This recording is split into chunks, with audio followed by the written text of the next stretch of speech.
Hi, I'm David with the EV World News. We talk about electric vehicles, green energy, and the stock markets. And I'm back today with our founder and chief editor, Bill Moore. How's it going, Bill? Going good. Thank you for asking. All right. Well, Bill, you and I had a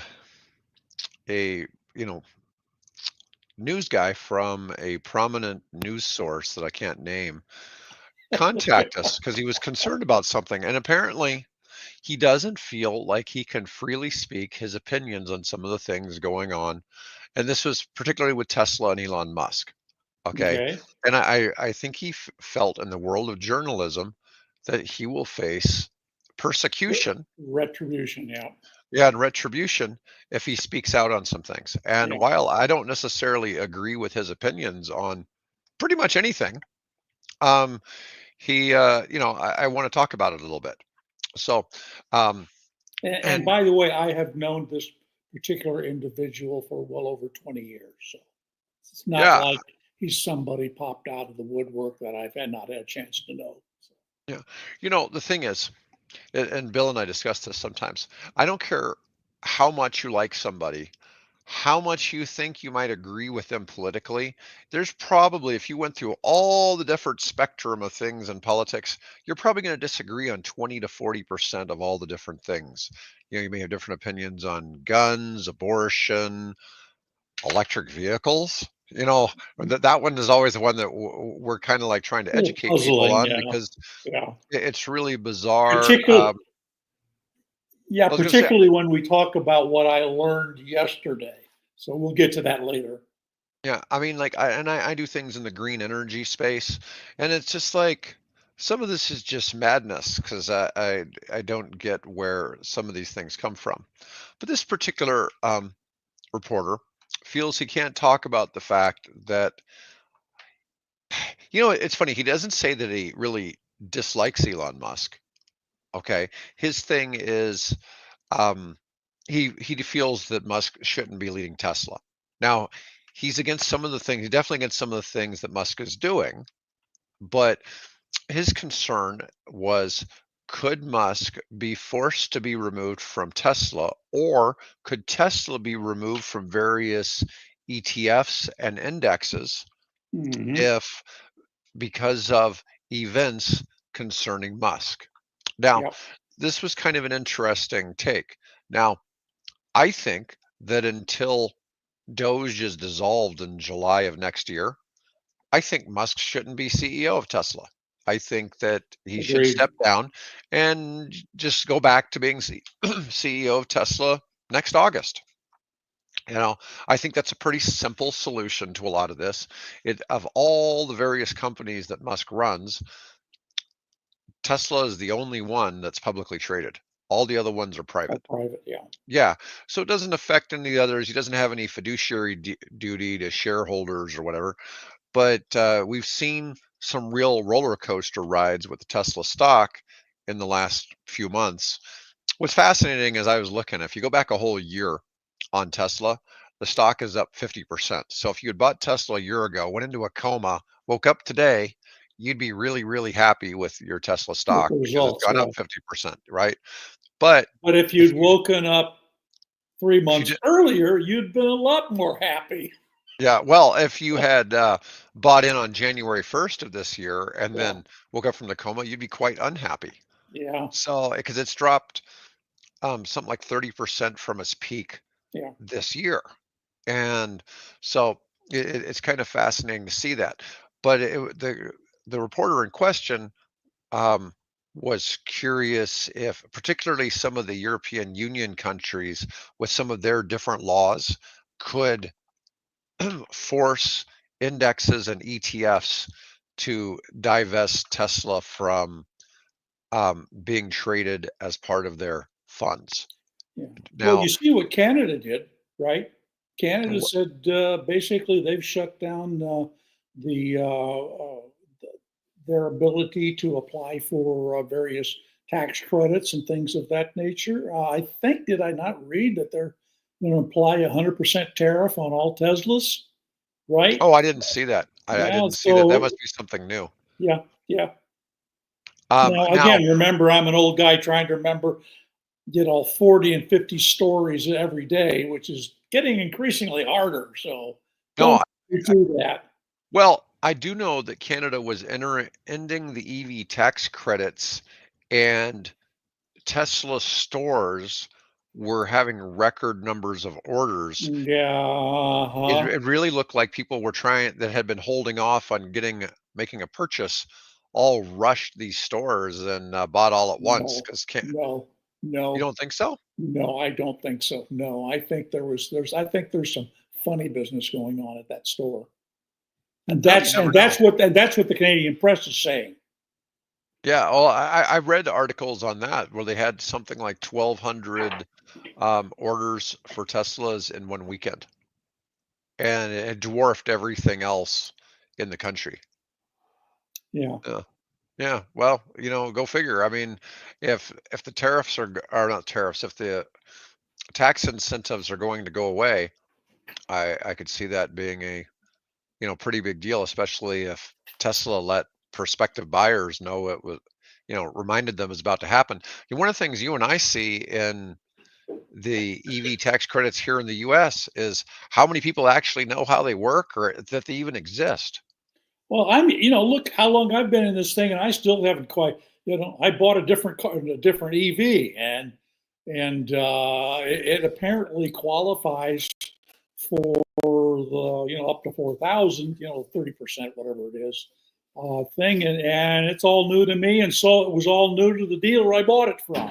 I don't know if I'm going to, I don't know if I'll get that credit or not.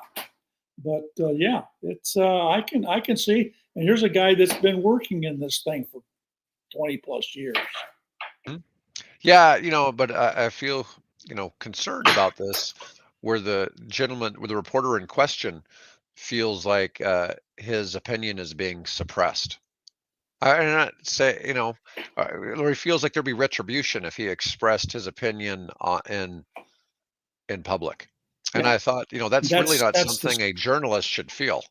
no, exactly. And of course, that's what look what they're doing to the guy from the Atlantic, over this whole debacle with the Signal app and the group chat and revealing all these top secret information about a war plan against the Houthis, and you know, I don't know. yeah, I don't. you can see How what. top secret could a war plan against the Houthis be? It's like, well, we're not going to send in ground troops. It's like, we're going to shoot them with planes and missiles, or we're just going to use planes. I mean, it's.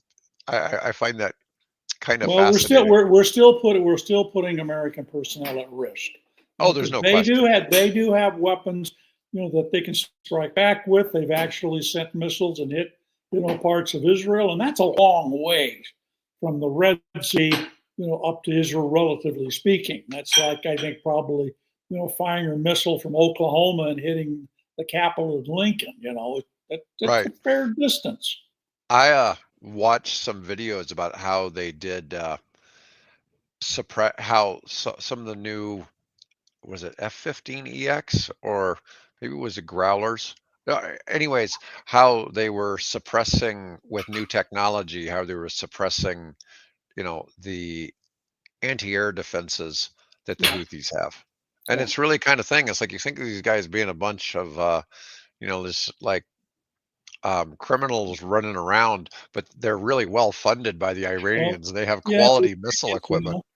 And of course, I read an account that we have taken something like half of our B 2 bomber fleet and Hmm? stationed it on Diego Garcia out in the Oh, Indian Ocean, possibly in preparation for some kind of event. And of course, you and I live here within a few miles of the former headquarters of what was then known as Strategic Air Command. They are going down on a lockdown this weekend for hmm. some kind of special op. Now, whether it's just a test, they periodically run. I don't remember ever having one of those since, and living here. There's a Um, really big pickleball tournament going on this weekend in Omaha. They may just be part of that. I doubt it. I doubt it. They're even they're telling all the people that access Yeah. the base, visit the PX, or whatever you Jim, Yeah, or I get whatever it. you do on the base. Get it done before this weekend because we're locked down. So hopefully there's no connection between those bombers and Diego Garcia. Yeah. Are we discussing top secret information here? I don't know. You I know, don't know. open I'll on tell you, I love seeing the B-2 bombers fly. Whole man, it's Oh, just my incredible wife to saw a see. photograph of one, and she said, "What is that?" And I said, well, that's because it looks like sort of the way the photograph was say, it looks like stairs hanging in the air. I says, Mhm. no, that's the B-2 bomber. So Oh man, they're so much bigger than you'd imagine when you. yeah, I've seen them flying over Papillion, and yeah, man, they and are quite. noisy, Yeah, you but it's know. just And, crazy to see them. It just doesn't look like it should be in the air. Doesn't look like it should be flying. Yeah, no, it's crazy to see. exactly. But But then anyways, Jack Northrop built something like that, 80 years ago. So yeah, yeah. But anyways, I just wanted to discuss what I'd spoken to that prominent yeah, reporter yeah. about, and I Well, appreciate the chat. Appreciate the chat, but it was oh, really absolutely, yeah, no. That it bothers me to think that somebody, and like I said, his opinions aren't mine. Okay, we have very different opinions on Musk and stuff, and but I do, I have my concerns about Musk running a public company when um, he's doing what he's doing with Doge right now. yeah. Yeah. Well, and I just posted a story that, by the way, companies within the federal, or organizations, agencies within the federal government who were investigating Trump, Musk businesses, are some of the ones that have been shut down or are targeted to be shut down. What does that tell you? Or we have a little conflict of interest going on there? So Yeah. Here's the fact. My wife is over here. If you can hear the background, my wife is over here making herself lunch. I'm up here. Soon as it gets warm enough, I'll go back downstairs and she can have free reign of the kitchen again. But There in you the go. meantime, it's noon here and she's hungry. So let her do Yeah. her thing. I like that. Yeah. Oh, and we're old enough to get the Jimmy Carter reference. Oh, yeah, exactly. Yeah. Yeah. Yeah. But anyways, um, all right. So let's change topics and let's switch over to this EV battery swapping between a company called Ample and Yeah. Mitsubishi. And I've never heard of Ample. At first, I thought it was No, Apple. I thought you had no. misspelled Apple, but Yeah, first for me too. And unfortunately, all we've got there is, all I could find was that sort of illustration. I don't know if they've even actually. I assume they have had to build a prototype of it, but the illustration shows you what it will be well, like once it's they're clearly operational. running with my idea.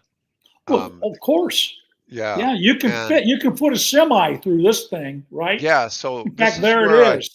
so when we talk about battery swapping technology, while you've got Neo and Cattle doing what they're doing over in China, I think this is the more applicable space for it. Yeah, Okay, so here we've got looks like an Isuzu box truck pulled in there, and it's in there between these two ample, um, whatever you would call those kiosks. And yeah, what it's going to do is going to swap out the batteries in that truck as opposed to charging the batteries. yeah, So it's in a process that would take a minute or two.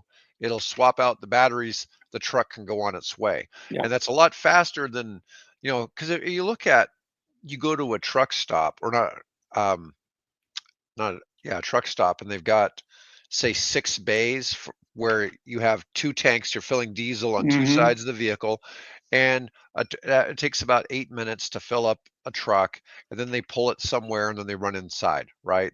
all right, And in this particular case, they could be in and out of that in 1 to 2 minutes, okay? yeah. And then move Yeah, on, and the next truck can pull yeah, through. and assuming that this vehicle is autonomized, in other words, it can drive by itself, the driver can just get out of the thing and go in and get his cup of coffee, his sandwich, whatever, and let the thing drive through by itself, replace the batteries, and then drive to a parking spot next to the restaurant and wait for the driver to return. I mean, that's feasible. Yeah, well, so here's kind of the thing, Owen. Yeah, the fast charging really pulls a lot of power from the grid, and here you're going to have all of these batteries. So as you have these battery packs that would be reloading to for these trucks, you're going to be able to balance the grid because you're going to have all of With this those battery batteries. storage Exactly. sitting there. Yep. And so, and that way you could really have a solar farm, wind, things like that nearby that are also delivering power to that mini grid. And then it doesn't have such a big pull, but it's a really good solution. And, we've talked about it on here before because I think it's more applicable in this space because you talk about these 800-volt and 1,000-volt chargers, and you have to have one on each side of the tractor trailer, but the tractor trailer is going to have a 300 to 500 kilowatt hour battery. We're talking having to put a lot of juice in there. All right. Um, you know, eh, you'd still be hard pressed with two of those charging it at the same time to keep that under a 30-minute stop for a tractor trailer. Whereas this gets them in and out in a couple of minutes. It load balances the grid. It's definitely what I'd call pretty efficient. Bobby's saying about information is power. You know where I have a concern? I don't know if you know this. 23andMe, which is one of those data, Mm-hmm. where you send in a saliva sample, they're going bankrupt. And there's a concern about their most valuable thing they have is all of that Which data. is my It's supposed to be private. parents, because my parents, we sent off their samples to get their, DNA information back. So my mom could know more of her background and my father his background. So we sent those off. So they don't have mine, but they do Mhm. because they have my parents. So yeah. Yeah, yeah, I'm like 90% Irish according to 23andMe. Yeah. My Well, my dad was pretty strongly Irish, and actually, there's even a bit of Native American in there. We oh, discovered sometime in the late 1600s, early 1700s, somebody decided to have a relationship with a Native American lady, and they had kids, and those kids went on to become Moors. yeah, there you go. Um, yeah, I'm like 2% Neanderthal. Yeah, Oh, yeah. Well, that's on my mother's side because she's Northern European German. Yeah, there's a little bit of that in there. There's a yeah. tiny bit, because her maiden name had a very Jewish sound to it. Right. That's Mm, all I'll say because it had characterized. She had long assumed that there was a strong Jewish influence in her family. Turns out, well, there is, but it's about 2%, and it dates back to the 1500s or something like that. So not particularly, strong Ashkenazi. So yeah. So they're saying it will take 5 minutes to swap out these batteries. So, still, that's still faster than gassing up a 18-wheeler. yeah, and much more efficient, as we will, I think, discuss here in a minute. Yeah, I think, Way more efficient. yeah. Well, I think that for electricity versus diesel, it's a 20 to 30% savings. It's not quite like it is with a car. Oh, But no, no, still, no. when you're talking somebody who's driving 100,000 miles a year, a 20 to 30% savings is huge, Yeah. Well, so we're going to talk about this gentleman who had a BMW iX5 and was quote shocked. I know they always say shocked. They were shocked by the what it cost him to put 5 kilograms of hydrogen in his Beamer. yeah, so this is so, sometimes I have some confusion because I'm not an engineer like Mike. And even sometimes when we have Mike, we get confused on some of the conversion math of what are Yeah. we talk about because we Yeah. talk about kilowatts and kilowatt hours, and Hmm. then we'll talk about hydrogen, and it'll be expressed in kilograms instead of gallons. Yeah. So, I look sometimes at things. So like a gallon of water weighs 8 pounds, Right. right? Actually, a little And more than that, but yeah, yeah, but approximately eight yeah. pounds. Okay. But hydrogen is measured by kilograms. But hydrogen is about 2% of the weight of gasoline. Hmm. So it's completely different. So that 5 kilograms would be like 500 pounds of gasoline, okay, Yeah, in terms of volume. Okay. And that would be, if you depending do how that, compressed it is. that'd be like 60 gallons, but it doesn't have the same energy output. So hydrogen isn't as energy dense as gasoline. So you start, it's like Hmm. there's a lot of math that has to go on here. Right, But right. basically, this guy has this BMW iX5 hydrogen, and it costs $100 to fill it up with 5 kilograms of hydrogen. He said that Which, filling up an equivalent gas X5 would have cost the same. Now, this is over in Europe where right, always fuel's way high, more expensive. always Yeah, high.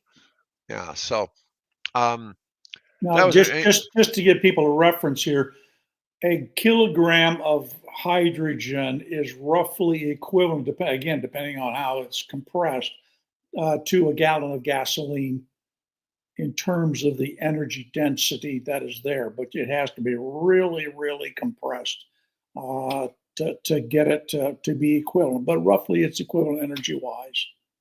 Yeah. Now, we did some napkin math a while back, and we were trying to compare electric ships versus a hydrogen ship, and we were figuring out that hydrogen was probably 16 times as expensive as electricity. Mm. And if we compared US, well, so here's the thing. You go to Europe, the electricity costs are probably higher It's too, more. right? Yeah, it is. Yeah. It's higher, So, but 45 in cents or general, so kilowatt.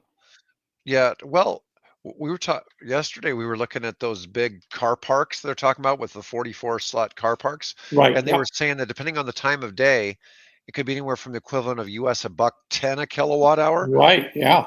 all the way down to 70 cents. Yeah. Now, here in the States, you might pay 45 to 50 cents a kilowatt hour at superchargers, but it's just so hard to comprehend when we pay retail here in Nebraska is 12 cents a kilowatt Yeah. hour for your home. So it's obviously a lot cheaper to charge at the house than it is to go and Right. um, charge at a supercharger.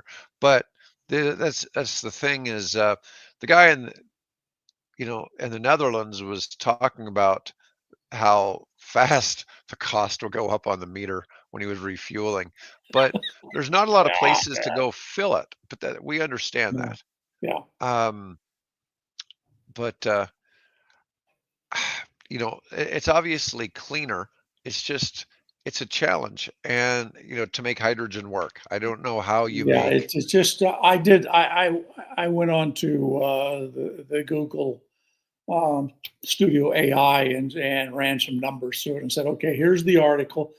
Please tell me what these guys are paying. And let's also, while we're at it, and not only talk about the hydrogen version and the gas version of the X5, let's also put in a comparable BMW pure battery EV. And let's compare the cost, right? It says using the cost that he has over, they had over in Europe. What are the costs here? Turns out that driving that hydrogen BMW works out to be, in U.S. terms, it works out to be 54 cents a mile. 54 cents a mile. To drive the gasoline version, or petrol as they might call it, or benzene if it's in Germany, it would be 34 cents a mile. So it's 20 cents a mile difference. But if it's an electric version of a comparable BMW sedan, it's 3 cents a mile. 3 cents a mile. Now, which do Versus you, 54. versus 54? Okay, so it's So do the 17x. math. It's 17x, 18x. Yeah. Yeah, it's just such a big difference. This is one of the reasons why it's not like Bill and I are opposed to hydrogen. How do you ever make the economics work? Yeah. I mean, ultimately, that's what gets everybody to switch. Yeah. You see all these incentives, you see these mandates and all that, but ultimately, to make it all work, You got to make the market conditions, such that it doesn't oppress anybody. It's all this is one of the, has always been one of the big arguments is that it's just the rich liberals driving their EVs, and it's that's been the argument for a long time, and it's changing. It's changing, but you have to have the economics work out. And hydrogen, man, the economics just Just suck. really, really tough. Yeah. I mean, I don't Ah, know. We talked a few days ago about the sailing ships, mhm. that would sail from Europe to the Caribbean or wherever. And in the process of sailing, they would be generating green hydrogen, right? Clean Mhm. green hydrogen while they're sailing across. When they get over, they take it and sell it into, there's refineries all over the Caribbean, and the refineries need hydrogen to refine, the petroleum project. So they could probably end up selling it to refineries and then turn around, and maybe with that they could sail back, I guess, maybe, and with a load of refined gasoline or oil product or something. We'd have to see what bananas maybe. I don't know. But yeah, I mean, it's just there might be a mechanism for doing this, but exactly how to make it economic is still a challenge and probably will be for a while, if Well, ever. we've looked at some of these cool things with the, what they can do with sailing ships now, with Hmm. the pilot of the ship just has to press a button and the sails deploy, and Sails, they're or they just huge. start spinning the tubes on the deck, because you got the, Yeah. I forget what it is, not the Coriolis effect, but there's an effect that if you spin a tube that displaces air, you don't need these big sheets of canvas or, special nylon fabrics, like you see on old fashioned, sailing ships. You just got a tube that spins on the deck, and that propels the vehicle. So yeah, there's all kinds of really interesting thing.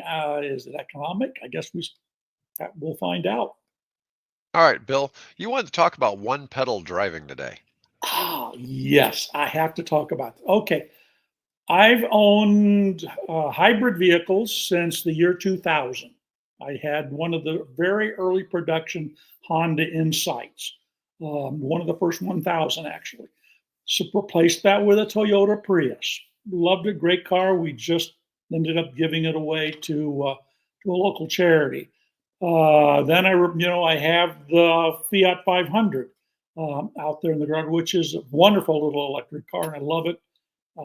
Can I say that it's for sale? But I've replaced that with the 2022 Chevrolet Bolt, and discovered that it has one pedal driving. Now, for those of you that might not be familiar with it, all cars with an automatic transmission have two pedals, one for the accelerator and one for the brake, right? Old fashioned cars that have a transmission, and like my Honda Insight, you've got three pedals: the clutch, the brake, and the accelerator. With the Bolt, I don't even need that second pedal. I don't need the brake pedal. Huh? Because if I take and and you can learn this very quickly, you let off the accelerator, the motor that's been propelling you forward reverses and begins generating electricity and puts it back in the battery. Now, what do you think that does for your miles per gallon or whatever you want to say? So Dave lives over here on the other side of town, not far from the Walmart, right? Mhm. And I said, well, we collect our bottles, and we take them down to a recycler 3 miles away from where Dave lives. So the round trip is 15 miles to go from my house to the recycler and back, and the Walmart's on the way. So I pull into the Walmart. I need to buy a new cartridge for my printer. So I go in there, I buy the cartridge, get back in the car, and then drive over to the recycler, take all the bottles, dump them in the glass, recycling bin, and then drive back home. Now, when I left the driveway, the odometer read I have to look it up, but it read 28,000 375, 28,375. Drove a total of 15 miles and got back, and the odometer read 28,888, something like that, whatever it was. But you know what the range indicator showed? When I got in the car, it said, Bill, you have 177 miles of range available on your battery. Drove 15 miles, got back home, and the range estimator said, Bill, you have 175 miles of range. So only used 2 miles of range. Yeah. Holy smoke, that is really exciting. I Yeah. only used 2 miles worth of the battery to Yeah. drive 15 miles. So Try that with my Prius or my even my Fiat, my friend that drives the BMW i3 that drives it across the country, he's talked about how he's been really dependent sometimes to get into some parts of the country on the downhill, on how much he's recharging the battery while he's Yeah. going downhill when you've only got an 80-mile range battery. Um, Yeah, I was just blown away. I had no idea that that would be able to do that. All you got to do is on the little control where you've got the levers to put it in drive and reverse and park and so on. There's the rearmost one of those is the button for the regen one pedal braking. Wow, I'm going to use that sucker all the time. And like I said, you don't have to touch the brake. You learn when to begin to decelerate, and you get up to where, and the car stops. You don't have to even put your foot on the brake. Although I do as a safety precaution. I don't want the car sitting there and suddenly have a software glitch and then go forward. So at least I want my foot there as a precautionary measure. But boy, it is an amazing experience. Thank you, General Motors, and I'm sure the others have that. I just haven't had the opportunity to drive those particular cars, but boy, I love it. yeah. Well, it's it's certainly a nice feature. It's it's one of those things though can make your passengers a little um I don't know, a little car sick. Well, my wife rode with me. Yeah, well, you're Didn't not bother driving her. that far. You're not driving that far. Anyways, Oh, I let's should I see. should add, I'm taking it on my first road trip tomorrow. So there is a guest speaker from the movie industry that's showing up at the Johnny Carson Center in the University of Lincoln tomorrow. So I'm going to take the first trip to take the car down to Lincoln. So we'll see how it does on Interstate 80 at 75 miles or 80 miles an hour. Um, so what's the highest range you've shown on your Bolt or the highest 100. MPGE? Now, remember, I have just bought this car. I've probably got less than 50, 60 miles on it. I don't know. So my battery is showing around 177, 175 miles. So in fact, I went out and actually bought myself a ODBC dongle, and I've been talking to the Chevy Bolt group to learn how to take and read the health of the batteries, because I just want to make sure that I've got all my cells are healthy, because the car should have, when new, should have a range of 250. I think it's like 56 or 59 miles, and I'm What's the most you've obviously. charged it up to then? You just What's charged it up that? to 80. You've only charged it to Oh, no, no, no! 80%. I charge it to 100, And it was what was it at then? 177. So that's why I bought the ODBC dongle, and I'm going to because the car is still under warranty. So if there's an Did issue, it what's that? did you have a recurrent score on it when you bought it? No, there's no. These guys didn't even know about this dealership. Does not deal with electric vehicles, so they have no Gotcha. idea about the tax credit, and they certainly would not have. If I wanted a car that would have a credit on it, I'd have to drive to St. Joseph, Missouri. There's a dealership specifically in St. Joseph, Missouri, that does do recurrent evaluations of, and he specializes apparently in Chevrolet Bolts. But didn't want to drive down on a whim to St. Joe. So Yeah, I get it. And do you have an original battery then? I assume that it is, but then again, I don't know. That's why I want to check, what the state of the battery is. And I What learned all year is kinds it? of things about PIDs. And there is, you can check every single cell on that car, but you Oh, have to program all this code into and there's a number of car apps out there that read the ODBC. So I just thought, well, I'm going to do that when the weather gets warm because I'm going to have to sit in the garage for a while what year is to the do Bolt? that. 2022. Oh, yeah, I bet it's the original battery because I would assume it the is. the Yeah, Bolts had issues with batteries in the early 2020s on, the and the early older. ones, exactly. Yeah, Yeah, and since 21, they've been rock solid. yeah, and I'm guessing that the previous owner, I think, was young a young gentleman. He probably didn't necessarily drive the car in the most efficient manner. Um, somebody's putting the numbers in there for me. Thank you. Yeah, it's 2022. So it has 28,000, well, right now, 28,388 miles on it as of last night. So I'm going to figure out what it is. And if there are some issues, I'm going to take it over to the Chevy dealer because it is covered under warranty. I mean, love to see 250 miles of range. I would love that. But hey, I'm a guy who was driving a car that had only 84 miles of range, right? So it's not like that worried. I'm not going to drive to Denver. I'm not going to drive to Chicago. But to get between here and Lincoln and maybe the odd trip to Des Moines or whatever, Grand Island, whatever. Yeah, no, I get it. I get it. All right, let's talk about Trump's auto tariffs. So, this is a article from Axios, and it's talking about the share of U.S. sold vehicles that are assembled in the United States. Now, assembled Uh, simply means the parts could come from anywhere.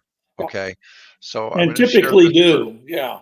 Yeah, and um, there's no truly 100% American-made car. Okay, and nice, nice. Wow.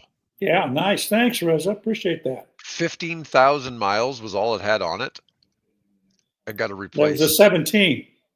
Yeah, That's why. And well, assumedly it was pre-owned, yeah. because if depending on when you bought it, it should still have been covered by the warranty. So Let me see, make that a little bigger.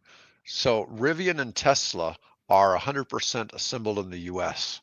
Now this is where it gets sort of dicey. We talked about this. What are the most American-made cars? Yeah, and it tended to be Tesla and mhm. Honda.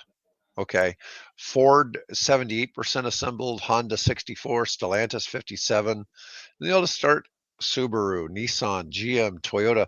And most people don't know that these companies all manufacture in the US. You know, it used to be if Mhm. you heard Toyota, you assumed it was made in Japan, right? No, Um, no. Toyota makes 48% of their Tennessee, I cars think. in the United States. They're in a Yeah. couple different Kentucky. Yeah, Toyota's Kentucky. Kentucky and they have facilities. I think they got a plant in Texas too. Okay. Nissan has facilities outside of Nashville and outside of Jackson, Mississippi. Yep. So, um, And the that, others, by the I, way, the one plant is the Kentucky plant is where they make the batteries and also build the Leaf, or at least they did. I think that's taking and they've introducing a new model of the Leaf. Oh, and by the way, Dave, I actually saw in Aya here in town, parked next to me at the traffic light. and a what? Then the Nissan, their successor, Oh, the they, Araya. yeah, whatever it is. Yeah, yeah. Yeah, It's another there's, one. It's another one that's kind of a failed attempt to make a competitive yeah, yeah, EV, to compete with Tesla. And it's just, it's a challenge. Ford has done it, and I think Hyundai's done it. Um, Oh, speaking of which, Hyundai has just opened up and started manufacturing their plant in Georgia. Oh, so now the EV9s are going to roll off the lot. I would, No, no, actually, they're not making EVs there yet. They're making the Santa Fe oh, okay, SUV, and supposedly the EVs will come there later. okay, okay. Um, Anyways, the least American-made car is the Volvo, followed by Yeah. Mazda, Volkswagen, Hyundai. Although that's changing for Hyundai because they're, Oh, oh yeah. Now, that yeah. $20 billion investment. Of course, that's, it'll be a year or two before those cars start being made. But still, you see these companies doing this. The only issue I kind of have with the tariffs is, once again, you got to give the manufacturers some time to plan and prepare and to be able to, you know, work with the No, market no, conditions. not according to the guys that on the Signal chat. Yeah, well, Wow, what a screw up. Anyway, yeah. let's So see. Hyundai is going to be coming up, begin manufacturing EVs. They think sometime later this year, but I wouldn't surprise me if it is, bleed over into next year. And it'll Oh be yeah. the Ionic 5 and the Kia EV is what they're planning on building. So these are the brands that could be impacted most by the Trump tariffs. And I'm not sure if this is based on this, but this is the fact that some brands are more assembled and built in their home country rather than the US. But a lot of it has to do with the fact of where the parts come from. And Um, one of the articles I was looking at was talking about Musk addressing to Tesla people about how Tesla will be impacted by the tariffs Yeah, because they yeah. import their steel is imported from Mexico and Canada. A lot of the parts are actually produced in Mexico or Canada, and sometimes they ship them to Mexico, they ship them back, they Hmm. assemble something in the US, they ship them back, and something else is done to them. And so sometimes there's various parts of this, but um, you Yeah, know, you'll find that there's an article on our feed, RSS feed that Musk admits that it's going to have. I think the term he used, significant impact, something like that, on their company. I mean, I yeah, was doing it's the going to be math on this. significant. Yeah, the 20. So let's say the car is $25,000, right?